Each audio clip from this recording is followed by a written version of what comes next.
축구팬 여러분 안녕하십니까? 2026 K리그 1 1라운드가 종료됐습니다. 개막 라운드였기 때문에 더욱더 많은 분들께서 집중하셨을 라운드라는 생각이 드는데요.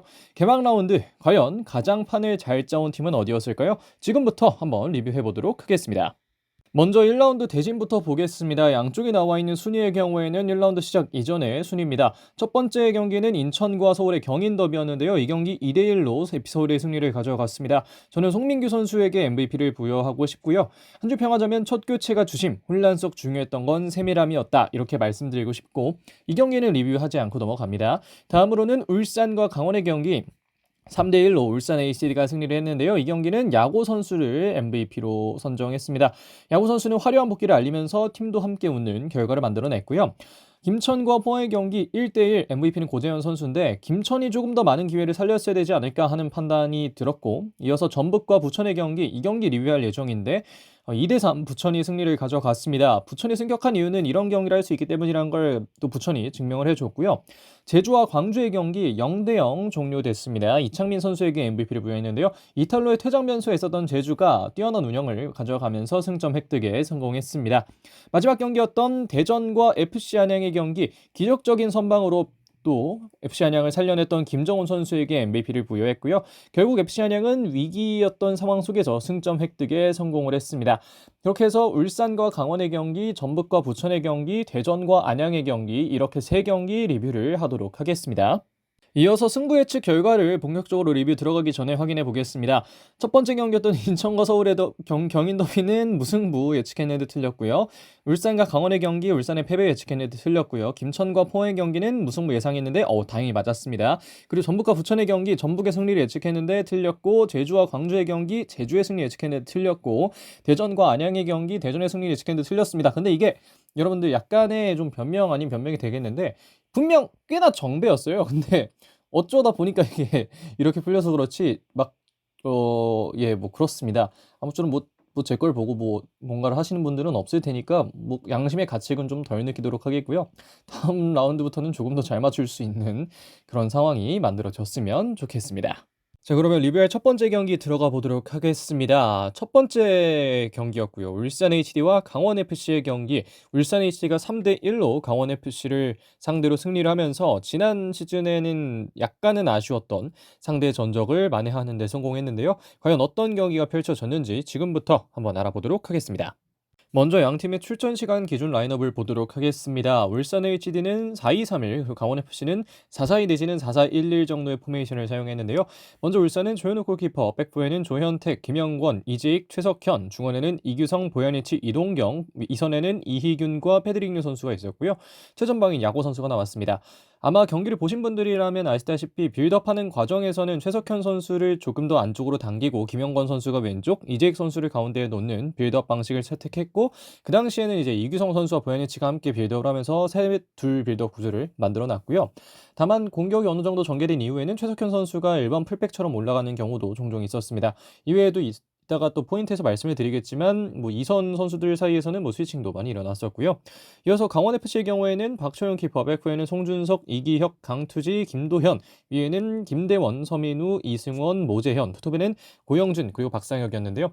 이게 출전 시간 기존 라인업이다 보니까 지금 보여드리는 라인업과 선발 라인업에는 어느 정도 차이가 있는데 선발 라인업 같은 경우에는 강투지와 박호영 선수가 이 센터백 쪽을 맞췄고 이기혁 선수가 처음에는 중원으로 나섰는데 이따가 또 말씀드릴 내용입니다만 좀 정여우 감독이 전반전을 보고 플랜을 좀 수정을 하면서 이런 라인업이 대체적으로 구성이 됐다. 이 정도로 정리를 드릴 수 있겠습니다.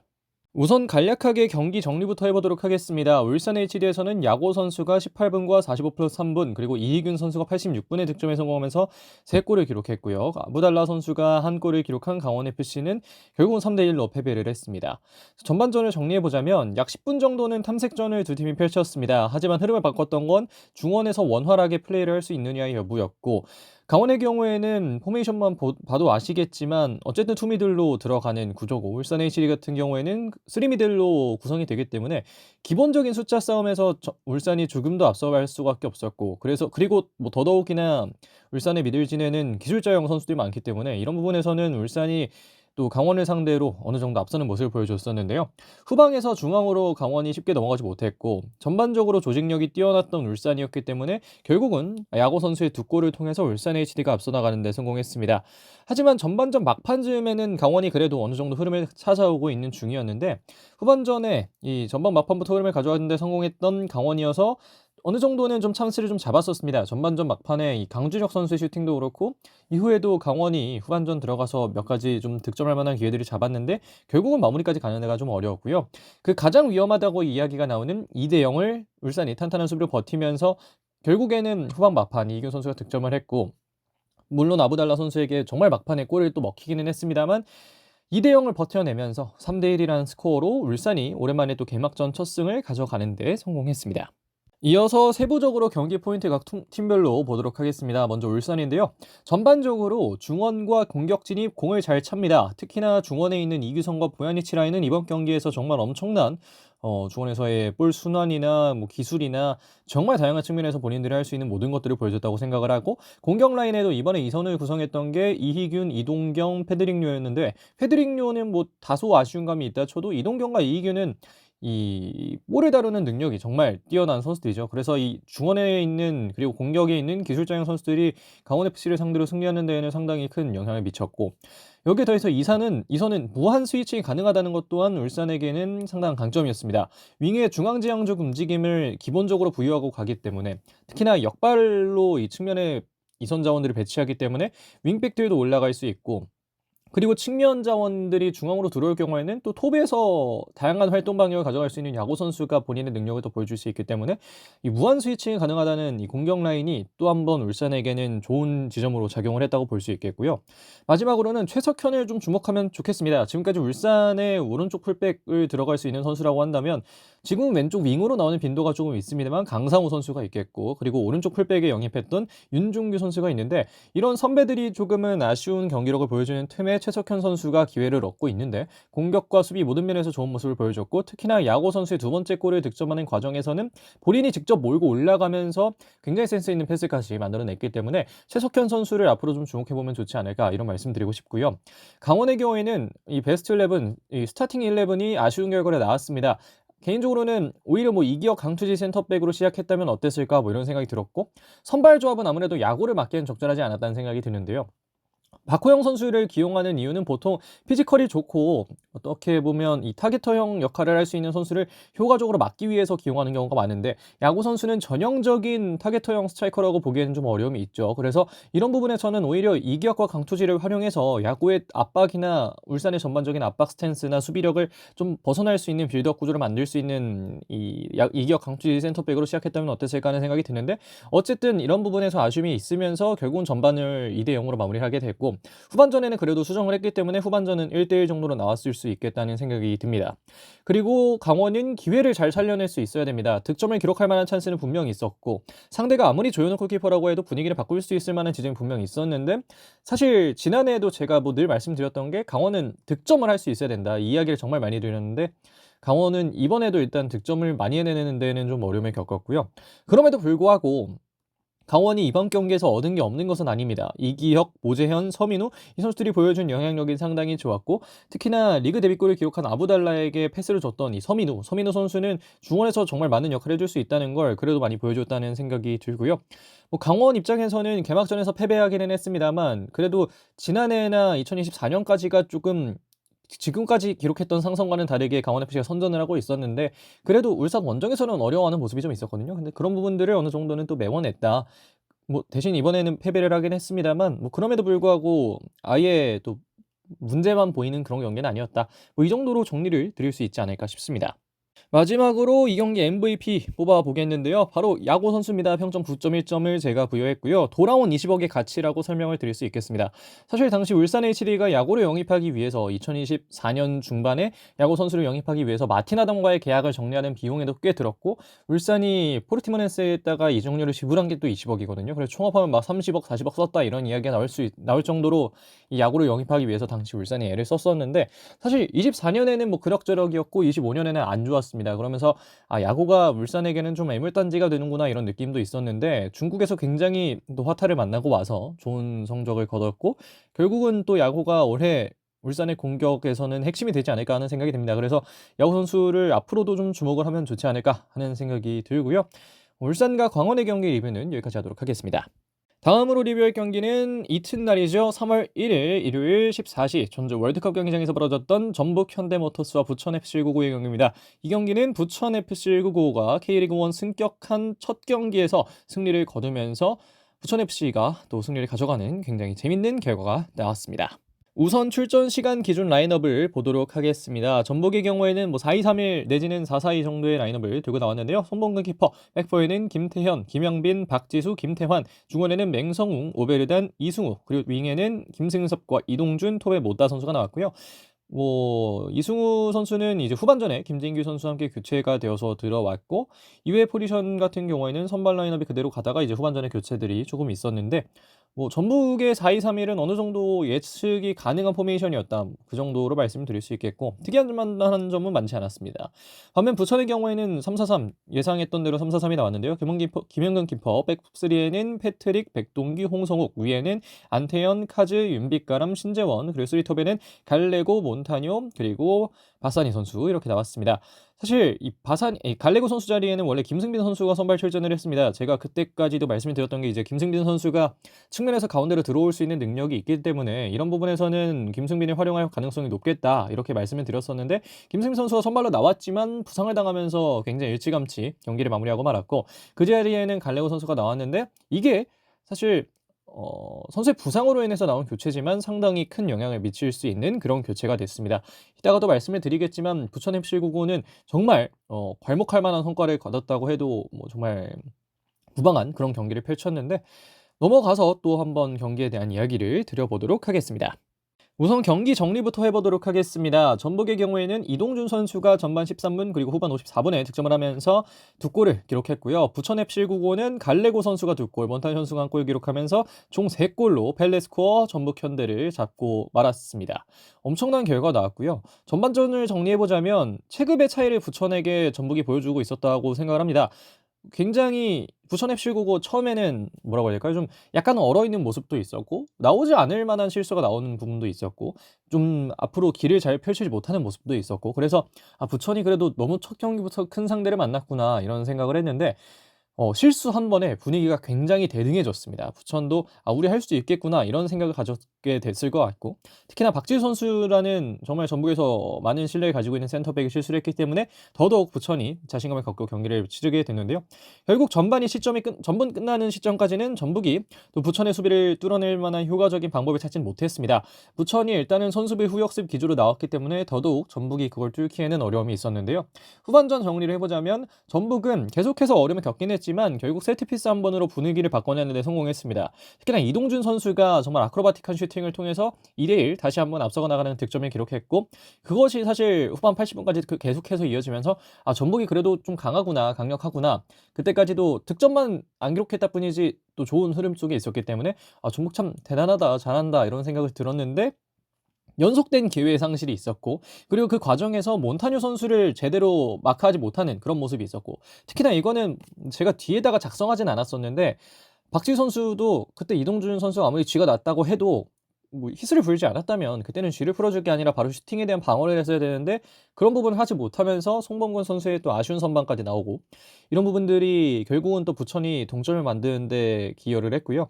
그리고 마지막에는 또 추마시 선수의 태클로 인해서 부천이 페널티킥 얻어내면서 부천이 그들이 승격한 이유를 제대로 증명했던 경기였다, 이렇게 말씀을 드릴 수 있겠습니다. 이어서 경기 포인트 보도록 하겠습니다. 먼저 전북 현대인데요.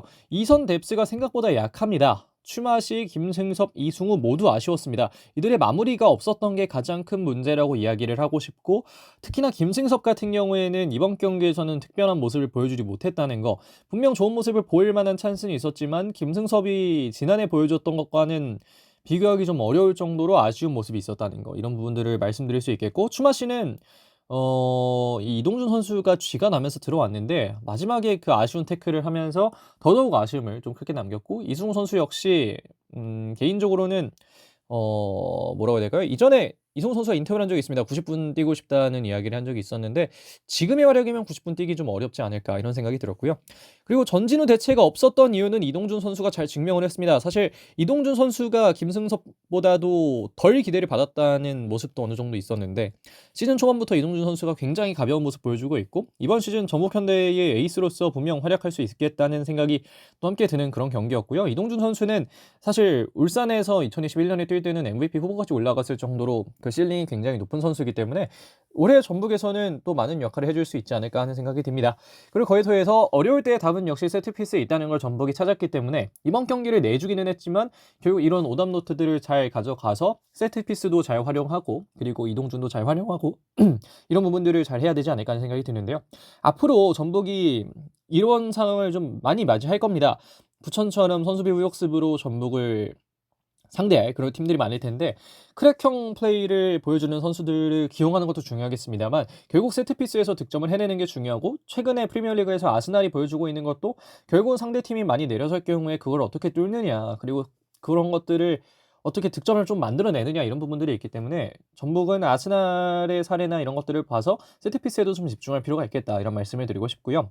부천의 경우에는 이런 플랜에서는 집중력이 사실 중요합니다. 두 번째 골을 내줬던 장면이 세트피스라고 말씀을 드렸는데 그 세트피스가 발생하는 과정에서 시작했던 게 이 홍성호 선수가 제대로 헤딩 클리어링을 잘 해내지 못하면서 이 실수로 코너킥을 내주게 됐고 그런 부분에서 이제 결국 실점을 하게 된 것인데 정말 간단한 부분에서도 집중을 해야만 부천 FC9가 본인들이 원하는 성과를 낼 수 있을 겁니다. 특히나 백동규 선수가 경기 내내 지금 선수들에게 집중을 해라, 집중해라 계속해서 이야기를 하는 모습이 있었는데 이런 부분들을 부천은 꼭 또 생각을 하면서 경기를 해야 되겠고요. 갈레고 선수가 사실 실점 장면에서는 아쉬운 부분이 있었습니다. 좀 수비 가담을 좀 덜하는 부분도 있었고 갈레고가 왜 이렇게 플레이를 할까? 이영민 감독님께서도 늘 얘기하는 게 이 수비 가담에 대한 부분을 늘 이야기를 하는데 왜 안 하지 하는 생각이 들었는데 결국 보면 또 두 골 한 개 도움 이렇게 나오기 때문에 페널티킥이라고 해도 결승골 기록은 빛나고 갈레고 선수가 오늘 보여줬던 공격 쪽에서의 영향이 상당히 높았기 때문에 뭐 이러면 수비 좀 덜해도 괜찮지 않을까 하는 생각이 들었고요. 확실한 자신감을 갖고 뛰어야 되는 부천입니다. 디펜딩 챔피언을 잡았다는 건 정말 크게 느껴질 것이고 특히나 개막전부터 좋은 경기를 했기 때문에 더 큰 자신감을 갖고 뛸 텐데 다만 오늘 경기 이날 경기의 사이사이에 보면 좀 할 수 있는데 안 하는 할 수 있는데 실수할까 봐 안 하는 그런 모습들이 좀 있었어서 이번 경기에서 얻은 자신감을 바탕으로 해서 앞으로 치를 경기들에서는 조금 더 자신 있게 경기를 띄워주면 좋겠다 이런 생각이 들었던 것 같습니다. 이어서 이번 경기 MVP 보겠는데요. 저는 백동규 선수를 뽑았습니다. 백동규 선수는 부천이 역전할 수 있었던 최고의 배경을 만들어줬다고 생각을 하고요. 물론 갈레고 선수가 정말 많은 공격 포인트를 기록했기 때문에 갈레고 선수를 안 뽑을 수 없는 그런 상황이기는 하지만 백동규 선수가 뒤에서부터 이 선수들에게 의지를 불어넣어주고 하는 부분이 저는 정말 상당히 또 인상적이더라고요. 그래서 참 이런 모습은 백동규 선수가 부천의 어떤 스피릿을 만들어줄 수 있겠다 이런 생각이 들었기 때문에 백동규 선수를 MVP로 뽑았고요. 전북과 부천의 경기인 리뷰는 여기까지 마무리하도록 하겠습니다. 이번 라운드 마지막 리뷰할 경기 보겠습니다. 대전 하나시티즌과 FCN의 경기, 이 경기는 3월 2일 14시 대전 월드컵 경기장에서 벌어졌는데요. 1대1 무승부로 경기가 종료됐습니다. 먼저 양팀의 출전 시간 기준 라인업 보겠습니다. 양팀 모두 후반전 들어가기 전에 교체가 없었기 때문에 이 라인업이 베스트 라인업 그대로 나왔다고 보시면 될 것 같고요. 대전은 4-2-3-1을 들고 나왔습니다. 이창근 키퍼, 백포에는 이명재, 김민덕, 하창래, 김문환, 중원에는 이순민, 김봉수, 서진수, 공격진에는 루빅손, 주민규, 그리고 중앙 빅토르가 나왔고요. 안양은 3-4-3을 들고 나왔습니다. 키퍼는 김정은 선수였고 백스리에는 토마스, 권경원, 이창용, 그 위에는 김동진, 최규현, 김정현, 이태희, 그 위쪽에는 유키치, 마테우스, 최건주가 나왔습니다. 지금 안양의 포메이션을 좀 먼저 이야기를 해보면 좋겠는데 대전 같은 경우에는 기본적으로 뒤에 3명의 선수를 두고 빌드업을 하는 구조입니다. 거기서 이제 뭐 2명의 센터백에다가 김봉수나 이순민이 내려가는 경우도 있고 아니면 김문환 혹은 이명재가 뒤에서 남았다가 이제 빌드업을 하는 경우도 있고 다양한 경우가 있는데 어쨌든 뒤에는 3명이 있는 상태에서 앞으로 이제 전진을 하는 구조거든요. 근데 그런 것들을 누르기 위해서 안양이 앞에 3명의 공격수들을 사실 최전방에는 좀 더 타겟형 성향의 엘크란을 선정을 할 수도 있겠습니다만 마테우스 선수를 기용하면서 보다 압박에 많은 초점을 두고 들어갔고 그것이 어느 정도 먹혀 들어갔습니다. 그리고 김정현과 최규현 같은 경우에도 양쪽 윙백 그리고 이순민 혹은 김봉수 쪽을 잘 막아내면서 대전이 앞으로 가려는 걸 조금 더 잘 막아내는 모습이었고 이런 부분에 대해서는 제가 이따가 뒤에서도 말씀을 드릴 건데 기본적으로 보면 안양은 이 왼쪽 라인을 잘 활용하는 모습도 보여줬고 뭐 그런 부분들이 있었다. 그리고 뭐 세부적인 내용들은 뒤에서 조금 더 이야기를 해보도록 하겠습니다. 우선 경기를 좀 정리해 보도록 하겠습니다. 대전에서는 서진수 선수가 한 골을 득점했고 안양에서는 마테우스 선수가 한 골을 득점하면서 1대1이라는 결과가 나왔는데요. 전반전 정리를 해보자면 앞서 말씀드렸다시피 대전을 상대로 안양은 수비 플랜을 잘 가져왔습니다. 그리고 이후에 트랜지션에도 상당한 강점을 보이면서 대전에게는 조금 당황할 수밖에 없는 그런 상황이 있었고요. 중간중간에 대전이 체급을 활용해서 전진한 장면이 있었고 그런 부분들이 분명 슈팅 장면이 이렇게 연결되는 부분들은 있었지만 어쨌든 안양의 플랜에는 다소 당황한 상태로 대전 하나시티즌이 경기를 전개할 수밖에 없었습니다. 그리고 이것이 안양이 원하는 경기의 어떤 뭐라고 해야 될까요? 경기 흐름이었다고 생각이 하는데요. 후반전 사실 대전은 이미 또 제가 말씀을 드린 바 있지만 우승 후보로 계속해서 분류가 됐습니다. 근데 그런 것들이 왜 본인들이 우승 후보로 분류가 됐냐는 걸 바로 후반전 시작한 지 얼마 안 돼서 보여줬는데요. 이 서진수 선수의 선취골 장면을 보면 이 안양이 어쨌든 압박하는 과정에서 미스가 나왔을 때 그것들을 바로 잘 살려내는 모습이 있었습니다. 특히나 주민규 선수가 이따가도 말씀을 드리겠습니다만 주민규 선수가 벌어놓은 안양의 경고들이 대전이 득점을 하는 과정에 상당히 큰 영향을 미쳤고요. 하지만 안양 또한 곧바로 또 그들의 강점을 보여줬습니다. 특히나 빠르게 공격하는 과정에서 안양의 강점이 다수 드러날 수 있고 그러한 또 시퀀스 속에 마테우스 선수의 득점이 들어갔는데 이후에는 서로 계속해서 공격을 주고받았고 그 끝에 사실 권경원 선수의 팔꿈치 사용으로 인한 디오고 선수의 PK 획득 그리고 김현욱 선수의 PK를 차용할 기회가 있었는데 안양에는 김정훈 선수가 있었고 계속해서 공격을 주고받는 흐름 속에 결국은 대전이 승리를 가져갈 수 있는 기회가 결국 만들어진 셈이지만 그것을 김정훈 선수가 잘 막아내면서 결국은 1대1로 경기가 종료되었습니다.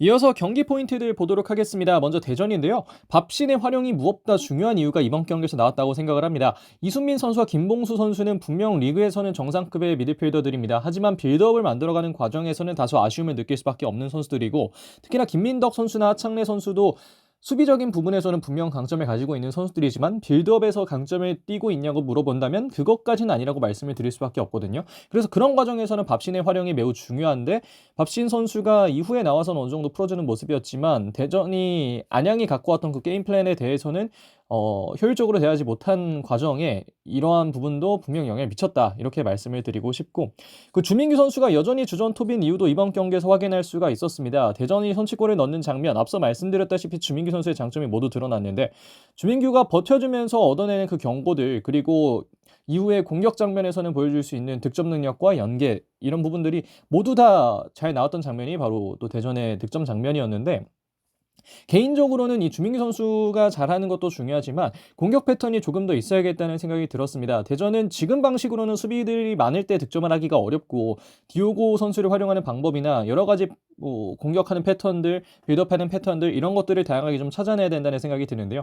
특히나 4-4-2 같은 경우에는 뭐 효율적인 수비에는 강점을 가지고 있고 공격 국면에서도 분명 보여줄 수 있는 좋은 지점들이 있습니다만 지금과 같은 포지셔널 플레이로는 좀 어려움이 있지 않을까 하는 생각이 들고요. 반면에 안양 같은 경우에는 앞서 말씀을 역시나 드렸다시피 대전을 상대로 굉장히 또 준비를 잘 해왔습니다. 대전의 빌드업 구조나 대전이 경기를 풀어가는 방식에 대해서 충분히 분석을 하고 나온 것으로 보였고 이것 때문에 대전이 앞으로 나아가는 길을 잘 뚫기 어려워하는 그런 모습이 있었는데요.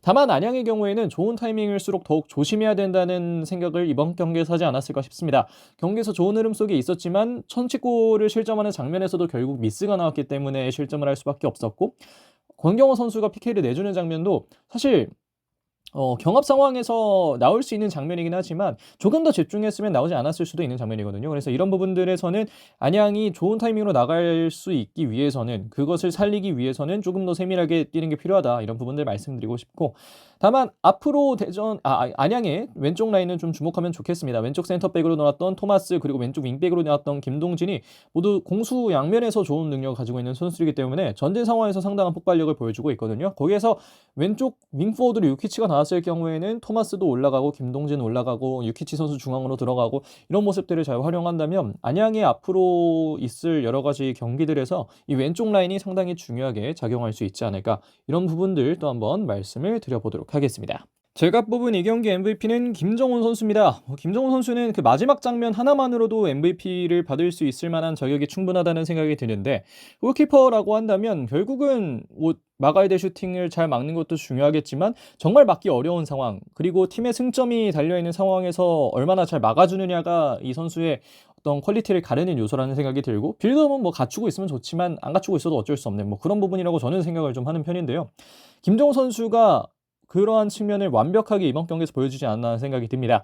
사실 실점하는 장면은 좀 막기가 당연히 좀 어려운 상황이었고, 그것까지 선방을 해줬으면 정말 좋았겠지만 그건 좀 막기가 어려워서 그것들은 어느 정도 이해가 되는 측면인데, PK를 어쨌든 막아냈기 때문에, 특히나 팀이 패배하는 것까지 정말 얼마 남지 않은 상황에서 그것을 막아낸 것이기 때문에 더더욱 김정훈 선수의 선방이 빛나지 않나 하는 생각이 들고요.